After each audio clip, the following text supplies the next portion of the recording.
શું તમે જીવનમાં રોમાંચ ઈચ્છો છો? શું તમે ડેલી લાઈફથી કંટાળેલા છો? टेंशन नहीं लेने का आपू ने ना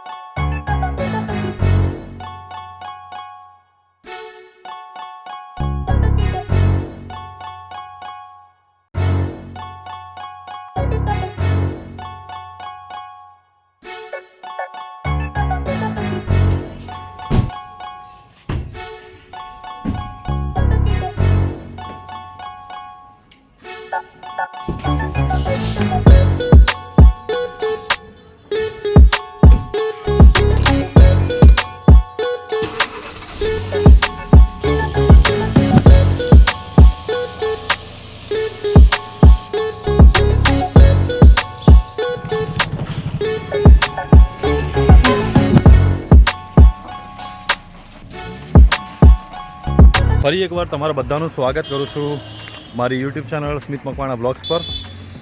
અમે નીકળી ચૂક્યા છીએ ફરવા માટે, કેમ કે આજે 15મી ઓગસ્ટ છે અને 15મી ઓગસ્ટ પછી સાતમ આઠમ એટલે કે એની રજાઓ છે, જન્માષ્ટમી છે. 150 કિલોમીટર જેવું કાપી નાખ્યું છે અને અહીંયા આગળથી જઈએ છીએ અમે જુનાગઢ બાજુ. અમે જે રૂટ આવે રાજકોટવાળો એ રૂટ નથી લીધો, કેમ કે એ રૂટની અંદર છે ને રાજકોટ આજે ભીડ હોઈ શકે વેકેશનના લીધે. ધોળકાવાળો હાઈવે લીધો છે કે જે અમને લઈ જશે સીધો જુનાગઢ. ગોંડલ સુધી આ રસ્તામાં જવાનું છે.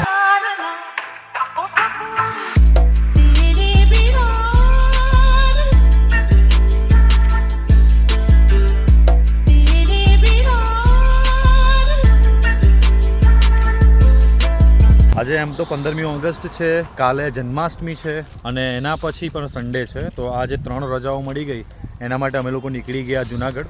હું જુનાગઢ ગયો છું 7મા ધોરણની અંદર 2007ની આજુબાજુ. મારી વાઈફ કે પછી મારી સાડી એ નથી ગયા અને પેલો ફ્રેન્ડ છે એ તો જઈને આવ્યો છે. તો એટલા જ માટે અમે લોકો જઈ રહ્યા છે જુનાગઢ ફરવા માટે. તમને પણ મારી જોડે જુનાગઢ ફેરવીશ. અત્યારે અમે અહીંયા આગળ રોકાયા હતા હોટલ રાજ અતિથિ કરીને છે, ત્યાં આગળ ચા નાસ્તા માટે. અને હવે થોડો બ્રેક લઈ સમથિંગ સમજી લો કે મેં 2 કલાક જેવી ગાડી ચલાવી છે અને 130 કિલોમીટર જેવું મેં કાપ્યું છે. હજુ પણ 3 કલાક જેવું બતાવે છે. ટોટલ 360 કિલોમીટર છે. તો જોડેલા રહેજો મારી જોડે. હવે અમે અહીંયા આગળથી નીકળીએ છીએ આગળ જવા માટે.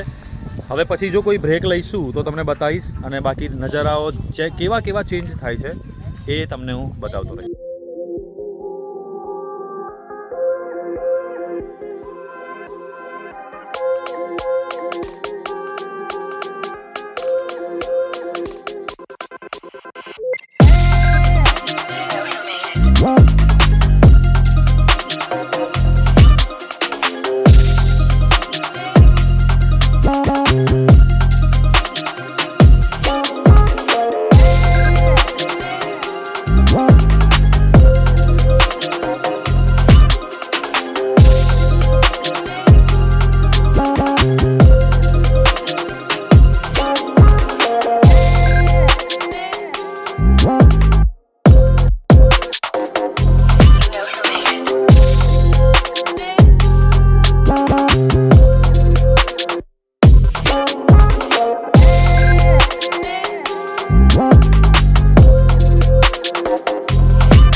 અત્યારે 5 વાગ્યા છે.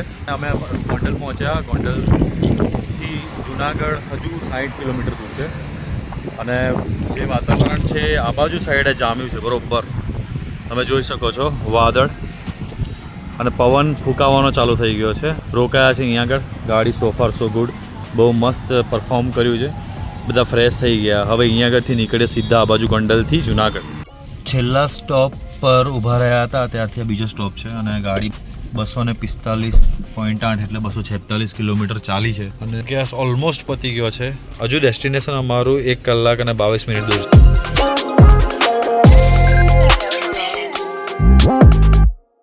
એક સીએનજી પંપ પર ઊભા રહી ગયા છીએ. હવે મેઇન ચેલેન્જ એ છે કે અમે લોકો જુનાગઢ પહોંચવાના છીએ પણ ત્યાં આગળ કોઈ હોટલ કે આશ્રમ બુક નથી અને મારી ઈચ્છા એવી છે કે હું કોઈ આશ્રમમાં જઈને ત્યાં આગળ વાત કરી જોઉં કે ત્યાં આગળ રૂમ એ લોકો આપે છે કે નહીં, કેમ કે જુનાગઢની અંદર મોસ્ટ ઓફલી તમે આશ્રમમાં રહી શકો છો. તેમ ઘણા બધા આશ્રમો છે, વિશ્રામ ગૃહો કહેવાય છે, બરોબર, અતિથિ ભવન છે. તો ત્યાં આગળ જઈને એકવાર તપાસ કરી લઈશ કે મળે છે કે નહીં, કેમ કે એમ બી અમે લોકો ફેમિલી જેવા જ છીએ, તે પ્રમાણે વાંધો નહીં આવે મને એવું લાગે છે. એવી જ રીતે હવે ત્યાં આગળ પહોંચીએ છીએ, હજુ બી 50 કિલોમીટર દૂર છે. તો જોઈએ, એટમોસ્ફિયર તો સો ફાર સો ગુડ, સારું છે. ટાઈમ 5:30 થઈ ગયો છે. કેટલા વાગે પહોંચીએ છીએ?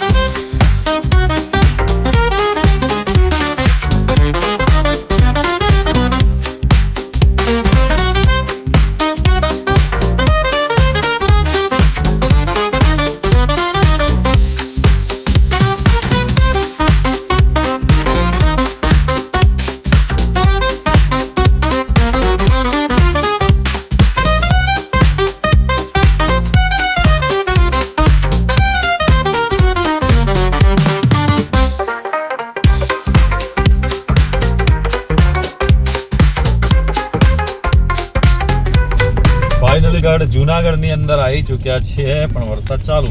હવે શોધીએ છીએ અમે પહેલા આશ્રમ. હોટલ પર જવાનો અત્યારે કોઈ પ્લાન નથી. પહેલા જો આશ્રમ મળતા હોય તો સારામાં સારું. એટલે અમે અતિથિ ભુવન કરીને એક આશ્રમની શોધમાં છીએ. મારા મિત્ર હિરેન છે, એમના પપ્પાએ સજેસ્ટ કર્યું છે. એટલે જોઈએ, જો ત્યાં આગળ રૂમ મળી જશે તો સારું, નહીતર પછી તળેટીવાળા ભાગમાં ભવનાથ આગળ જઈશું. તો ત્યાં આગળ કદાચ અમને આશ્રમ ઘણા બધા મળે એવી સંભાવના છે. બાકી રોડની કન્ડિશન તમે જોઈ રહ્યા છો. જુનાગઢ હોય કે પાવાગઢ હોય, ખાડા મળશે જ. જો તમે કોઈ પણ જગ્યાએ સ્પાના પૈસા ના આપી શકો ને, મસાજના, તો અહીંયા આગળ આવી તમારી 5 મિનિટની ડ્રાઈવ મફતની અંદર તમને એવા મસાજ આવશે ને બધી બાજુથી. અતિથિ ભવન જે વાત કરી હતી ત્યાં પહોંચી ગયા. સ્વામિનારાયણ સંસ્થાનું છે, પણ ભક્તો વધારે ઉમટ્યા છે લાગ્યા 2 દિવસમાં, તો જગ્યા નથી સહેજ પણ. સો અત્યારે બીજો કોન્ટેક્ટ એવો મળ્યો છે કે તળેટીમાં જઈએ અને ત્યાં આગળ જઈને એક ભાઈને મળવાનું છે. જોઈએ, કેમ કે સાંજ થઈ ચૂકી છે ને, એટલે થોડું તકલીફ છે કે સાલું વહેલું મળી જાય. મારી જોડે લેડીઝ પણ છે અને થાકેલા પણ છે આખા દિવસ.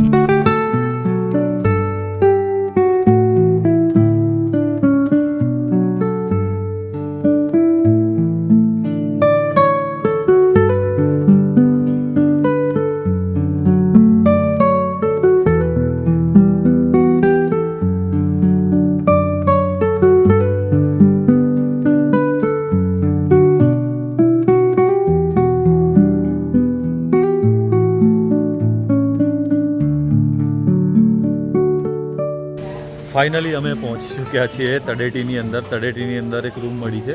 અમે આવી ચૂક્યા છીએ રૂમની અંદર. આ સનાતન ધર્મ હિન્દુ સમાજ, અને એ મારા ફ્રેન્ડના પપ્પાના ઓળખીતાના લીધે ક્યાંથી ક્યાં કોન્ટેક્ટ લગાડીને ફાઇનલી સરસમાં સરસ રૂમ મળી ગયો છે. તો મનુ કાકા, થેન્ક યુ સો મચ જો વિડીયો જોતા હોય તો. હવે હું તમને જણાવી દઉં કે આખો અમારો દિવસ કેવો ગયો. કે તમને ખબર છે કે અમે 11:30 વાગે આજુબાજુ પેટલાદથી નીકળ્યા હતા, અને રોશન કેટલા વાગે પહોંચ્યા આપણે અહીંયા આગળ? 6:30 વાગે અમે લોકો જુનાગઢની અંદર પહોંચી ગયા હતા. પણ જે મેઇન પ્રોબ્લેમ હતો એ રહેવાનો. કેમ કે તમે જ્યારે જુનાગઢમાં આવો છો તો એક વસ્તુ ખાસ વિચારી લેજો કે અહીંયા આગળ આશ્રમ ઘણા બધા છે, પણ એમાં તમારે પહેલાથી ત્યાં કોઈ ઓળખાણ કે પછી બુકિંગ હશે તો તમને સારું પડશે. નહીતર જો તમે એમને આવશો, અને અત્યારે લિટરલીમાં જે દિવસોમાં અમે આવ્યા છીએ એ દિવસોની અંદર અહીંયા આગળ રહેવાનું મળવું એટલે બહુ જ મુશ્કેલ છે. કેમ કે આજે 15મી ઓગસ્ટ છે અને કાલે 16 તારીખે 16મી ઓગસ્ટે જન્માષ્ટમી છે, અને સેટરડે સન્ડે છે 16 અને 17. તો એના લીધે અહીંયા ઘણા બધા શ્રદ્ધાળુઓ અને યાત્રાળુઓ આવ્યા છે. હવે જો હું તમને આ જગ્યાની વાત કરું ને, કે જ્યાં આગળ અમે લોકો અત્યારે રહ્યા છે, સનાતન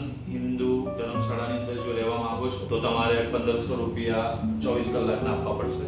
અને જો તમે ગાડી લઈને આવો છો ને તો બહાર પાર્કિંગ છે, જ્યાં આગળ તમારું 2 વ્હીલર 4 વ્હીલર 3 વ્હીલર તમે ત્યાં આગળ પાર્ક કરી શકો છો. અને એક દિવસના 4 વ્હીલરના મને 30 રૂપિયા કીધા છે. લોકેશનની વાત કરું તો તળેટીની અંદર આપણે ગિરનાર ચડવાનો જે રસ્તો ચાલુ થાય છે, બસ એની બાજુમાં રસ્તો છે. ત્યાં આગળ તમને ડાબી બાજુ આ ધર્મશાળા મળી જાય. બીજી વાત કરું કે હવે જમવાનું શું, આગળની ગલીની અંદર જઈ શકો છો કે જ્યાં આગળ ગોરખનાથ આશ્રમની અંદર પ્રસાદી આપવામાં આવે છે. પ્રસાદીનો મતલબ કે તમને મફતમાં જમાડવામાં આવે છે કોઈ પણ ત્યાં જ્યારે અમે ગયા ત્યારે ત્યાં આગળ ઘણી ભીડ હતી, બહુ જ ભીડ હતી.